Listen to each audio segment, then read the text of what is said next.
l'invité business. Mon invité ce matin, Daniel Cohen, bonjour. Bonjour. Vous êtes économiste et vous venez de publier un dernier essai intitulé, c'est pas le dernier que vous publierez évidemment, il s'appelle Homo economicus, prophète égaré des temps nouveaux, et c'est chez Albin Michel.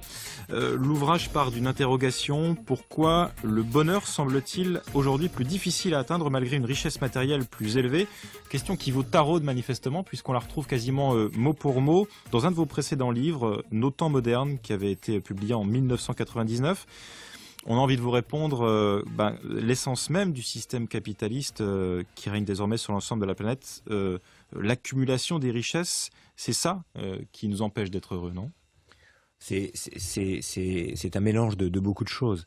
Dans le précédent livre, La prospérité du vice, j'avais résumé brièvement l'histoire humaine de sa création jusqu'au XVIIIe siècle à partir de ce qu'on appelle la loi de Malthus, qui veut que chaque fois qu'une civilisation ou une région essaye de s'enrichir, elle est rattrapée par une explosion démographique qui ramène le revenu par habitant au point de départ.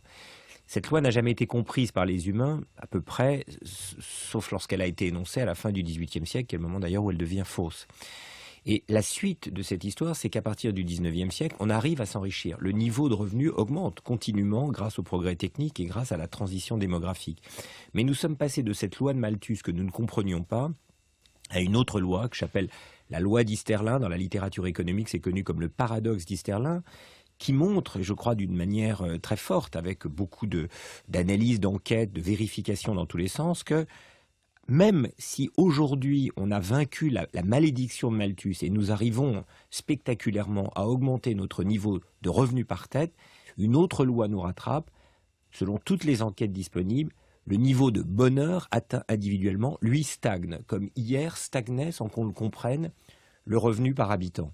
Et c'est ce paradoxe que j'ai remis en scène de ce livre, même si en effet il apparaissait déjà dans mon livre précédent. Donc, quelle est l'origine de ce paradoxe d'Easterlin? Qu'est-ce qui fait qu'en dépit d'une richesse aujourd'hui, par exemple, 2 fois supérieure à ce qu'on avait dans les années 70, 4 fois supérieure à ce qu'on avait en 1960, qu'est-ce qui fait qu'aux États-Unis, par exemple, aujourd'hui, les indicateurs de bien-être sont en chute libre par rapport au niveau atteint en 1960? Il y a un tiers de moins d'Américains qui se disent très heureux qu'en 1960.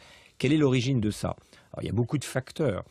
Le plus simple, c'est que l'espèce humaine dispose par rapport aux espèces animales d'une capacité totalement inouïe d'adaptation que les autres espèces n'ont pas.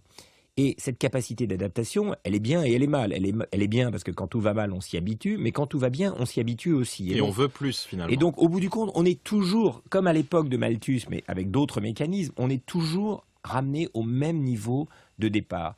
Ça, je crois que c'est assez simple et tout le monde le comprendra. Ce qui est plus difficile à comprendre, c'est que cette loi, nous ne la comprenons pas. Nous n'arrivons pas à l'intégrer. Il y a ce que les économistes appellent un biais de projection, un biais d'affect. Nous n'arrivons pas à comprendre que nos affects s'habitueront à toutes les circonstances. Si je vous dis... On en est conscient, mais on n'arrive pas à se raisonner. Oui, on en est conscient parce que je vous le dis et on peut en discuter, mais individuellement, on n'arrive pas à s'en convaincre. Si je vous dis... je vais doubler votre salaire, vous allez voir que dans 2 ou 3 ans, en fait, vous serez totalement adapté, vous aurez un appartement plus grand, une voiture un peu plus grande, mais au bout du compte, vous serez ramené en termes d'affect au point de départ, vous ne me croirez pas. Il y a une citation, une anecdote que j'aime bien, c'est celle de Bernard Madoff qui dit « Je n'ai jamais été aussi heureux que depuis que je suis en prison ». Si on lui avait dit ça avant qu'il y aille, il aurait dit ouais, je reste dehors. Donc on a cette capacité qu'on ne comprend pas et c'est ce qui fait que on est toujours devant une page blanche à reconquérir, à réécrire et que cette quête est sans fin. Vu du point de vue de la rationalité économique, c'est évidemment absurde puisqu'on fait quelque chose qui est toujours déjoué par l'évolution de notre sensibilité. Votre ouvrage n'est pas très optimiste, Daniel Cohen. Vous faites aussi le constat d'un monde contemporain où la compétition l'emporte sur la coopération, qui est pourtant un penchant naturel de l'être humain. Alors, il y a, en plus de ce trait général, un autre facteur qui joue, c'est que au tournant des années 80, on a connu, je crois, une rupture d'équilibre entre les forces de compétition et les forces de coopération.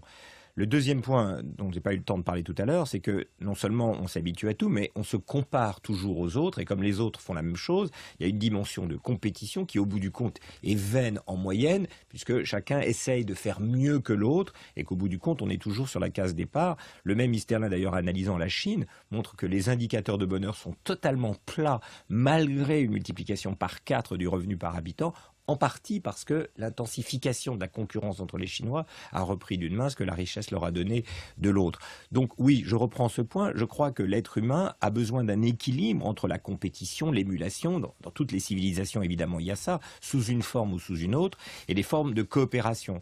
Essayer de construire une société, une civilisation uniquement sur les formes de compétition, je pense que c'est une erreur anthropologique. Les humains n'y arrivent pas. Ils ont besoin de chercher dans le regard de l'autre des signes de sympathie, comme disait d'ailleurs Adam Smith, le fondateur de la science économique. Et bien sûr, ils ont besoin d'instances de compétition parce que sinon, sans doute, on s'assoupirait. Je crois qu'il y avait un équilibre un peu miraculé qui s'est trouvé dans les années 50-60. On avait la compétition sur les marchés. Il fallait vendre plus de voitures que son voisin. Très bien. Mais les entreprises elles-mêmes était un lieu de solidarité entre les salariés, entre les ouvriers, les contremaîtres, les ingénieurs, les patrons, tous ces gens-là fonctionnaient un peu au même rythme. Et le virage des années 80, c'est que ces firmes, qui étaient des instances de coopération, ont été démantelées progressivement. On externalise beaucoup plus, c'est la nouvelle règle en vigueur aujourd'hui. Les patrons, certainement, ont été arrachés à la condition salariale qui était la leur dans les années 50-60. Bref, à coup de primes, d'incitation, d'externalisation, on a créé un monde beaucoup plus compétitif et je crois que ça crée une souffrance anthropologique nouvelle qui explique aussi pourquoi le bien-être a reculé, notamment aux États-Unis où ces forces de compétition se sont déchaînées beaucoup plus vite que dans les autres pays. On n'a hélas pas le temps d'évoquer tous les aspects de votre livre, Daniel Cohen, mais il y a toute une partie où vous comparez les États-Unis à l'Empire romain avec ce potentiel déclin. À ceci près, vous le faites remarquer que les Romains n'étaient pas curieux. C'est très intéressant. Vous parlez aussi de la Chine, on l'évoquait. Vous écrivez « Aucune question n'est plus importante pour l'avenir du monde que celle de savoir si la Chine, à mesure qu'elle s'enrichit, deviendra à son tour une démocratie. » Pourquoi ? Bon, d'abord parce que si ça n'était pas le cas, on verrait une montée des tensions dans cette région. Le nationalisme chinois qu'on voit à l'œuvre aujourd'hui sur cette question anti-japonaise fait partie des grands problèmes du monde aujourd'hui. Et le grand sinologue Domenach disait pourquoi cet anti-Japon récurrent. Et il ajoutait, c'était il y a plusieurs années déjà, parce que les autorités veulent une solution au cas où ils auraient une crise intérieure. Cette solution, ce serait, comme souvent malheureusement, le nationalisme et donc peut-être une montée à la guerre. Mais le point qui m'intéresse n'est pas celui-là, mais c'est plutôt le point qu'on attend de l'économie qu'elle nous arrache au fond à nos maux, à nos démons. Et on voit que ça n'est pas le cas. L'économie ne mène qu'à elle-même. Tous ceux qui ont parié sur le fait... The business of business is business. Tous ceux qui ont parié sur le fait que, par exemple, l'intégration économique et monétaire de l'Europe déboucherait sur une citoyenneté européenne, un sens de solidarité, un partage, on va dire en quelque sorte, des bons et des mauvais jours, se sont trompés. Pour un Allemand, un Grec ou un Espagnol restent des étrangers, même si c'est dans la même demeure. Il n'y a pas eu d'évolution. Alors évidemment, la crise nous oblige à trouver des solutions, parce que sinon tout va tomber. Mais c'est certainement pas le sentiment de citoyenneté qui s'est imposé aujourd'hui. Si on veut de la citoyenneté en Europe, il faut d'autres méthodes que simplement l'intégration économique. Apprendre les langues, faire voyager les lycéens. Faire voyager des enfants, parier sur des mariages mixtes. C'est comme ça qu'on créera une citoyenneté européenne. Mais l'idée qu'en échangeant des Renault ou des Peugeot contre des Mercedes et des costumes Saint-Laurent contre des costumes Prada, l'idée que ça va créer une citoyenneté européenne, alors les Chinois seraient nos meilleurs amis. Si c'était le cas, ça n'advient pas. Et je crois que la grande désillusion du monde moderne, pour le dire très brièvement, c'est que toutes sortes de progrès ont été annoncés au XVIIIe siècle. Progrès politique, l'avènement d'un régime démocratique, c'est fait. On va dire, pour basculer très vite dans l'histoire, progrès dans les mœurs, dans la tolérance, la révolution sexuelle des années 60, le droit des femmes à disposer de leur corps. Toutes ces choses-là, ce sont encore des frontières politiques qu'on ouvre encore dans les années 60. Et puis la troisième grande frontière, la troisième grande forteresse annoncée au 19e et même encore au XXe siècle par des économistes comme Keynes, c'est qu'un jour viendra le point où chacun aura, selon ses besoins, pour reprendre la formule de Marx à propos du communisme, une société post-matérialiste où voilà, on sera libéré aussi des contraintes de la nécessité. Eh bien, le piège que tend l'économie à tous les humains, c'est que, en vertu de tous les mécanismes dont j'ai parlé tout à l'heure, ce moment ne vient pas et sans doute ne viendra jamais si on compte sur lui-même pour être produit. L'économie ne permet pas de sortir de l'économie, c'est l'inverse, elle enferme dans l'économie avec les progrès matériels que ça permet, mais en termes de progrès, de bien-être, le rendez-vous n'est jamais là. D'où l'importance d'avoir des institutions, notamment étatiques, solides. Je renvoie à la lecture de votre ouvrage, Daniel Cohen, Homo economicus, prophète égaré des temps nouveaux. C'est publié chez Albin Michel, de même que l'ouvrage précédent, La prospérité du vice. Merci d'avoir été ce matin l'invité de Radio Classique. Merci. Il est 8h moins 5.